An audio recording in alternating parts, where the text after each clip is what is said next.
All right, so you want to save some money in 2024. Well, who doesn't? I mean, really, right? Yeah. That's why we've got this stack of articles here all about it, like Yeah. all these different ways people are talking about making their money go further this year. Yeah. And we want to share some of those tips with you Absolutely. and help you maybe achieve some of your financial goals. For sure. So did you know? I was shocked by this. Okay. Apparently, the average American household Mm-hmm. wastes over $2,000 a year in food. Yeah. It's a crazy statistic, isn't it? It's wild. It really highlights the importance of planning and being mindful of what we're buying and using. Yeah, for sure. And one of these articles had this really cool idea. Okay. It's called a reverse meal plan. Reverse meal plan. Yeah. So instead of like making your grocery list first, Right. you look at what you already have Oh, is he? and you plan meals around that. So you're kind of working backward. Exactly. That's a clever way to avoid those impulse buys. Yeah, and Yeah. use what you've got. And reduce waste. And then when you do actually go to the store, Yeah. one of the articles mentioned these browser extensions like Honey. Oh, yeah. Those are great. Have you ever used one of those? I have. They're fantastic. They'll automatically find and apply coupons for you at checkout. Wait, really? Yep. No more scouring the internet for discount codes. Oh my gosh. That's a game changer. It really is. It can save you a ton of money, especially on groceries. Okay, so that's food. Now let's talk about rent. Oh, yeah, that big one. It's the worst.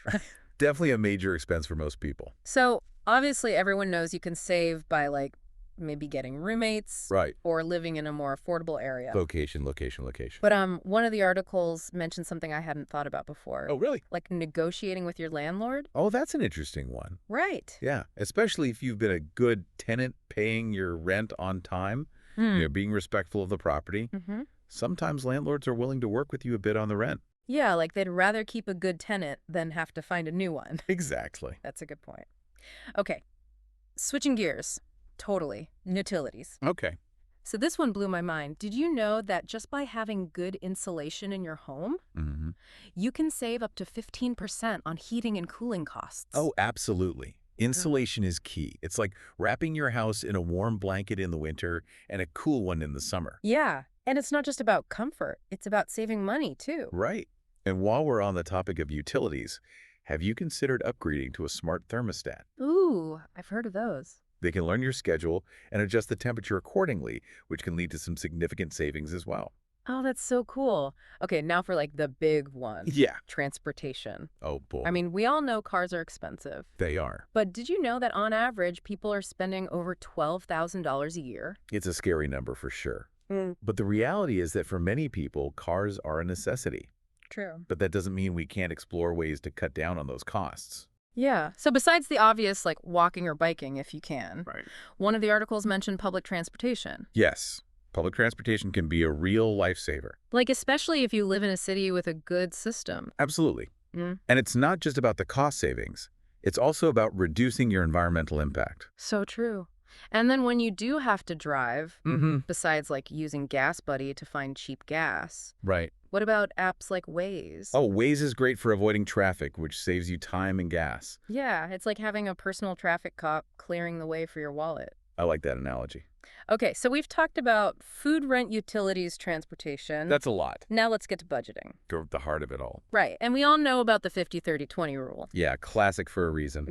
But one of these articles mentioned something called zero-based budgeting. Oh, zero-based budgeting. Tell me more about that. So, like, instead of just tracking your spending, Okay. you assign every dollar a specific job. So every dollar has a purpose. Yeah, so at the beginning of the month, you're like, okay, $50 is going to groceries this week. $20 is going towards my savings goal, you know? I see. It's like creating a detailed spending roadmap. Right, so you're in total control. That's a great way to ensure you're aligning your spending with your priorities. All right, now let's talk about entertainment. Okay, because everyone needs a little fun. Exactly. But it doesn't have to drain your bank account. Right. So besides obvious things like cutting back on streaming services, one article mentioned libraries. Oh, libraries are amazing. Right? They're a treasure trove of free entertainment books, movies, music, you name it. It's like a buffet of free stuff. It really is.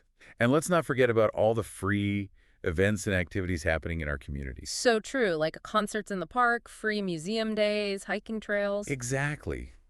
There are so many ways to have fun without spending a fortune. Okay, let's do a quick rundown of insurance. Okay, not the most exciting topic, but definitely important, I know everyone always says shop around and all that. right? Compare rates from different providers. But one article had this really interesting tip. Okay, what's that? Check if your employer offers group discounts.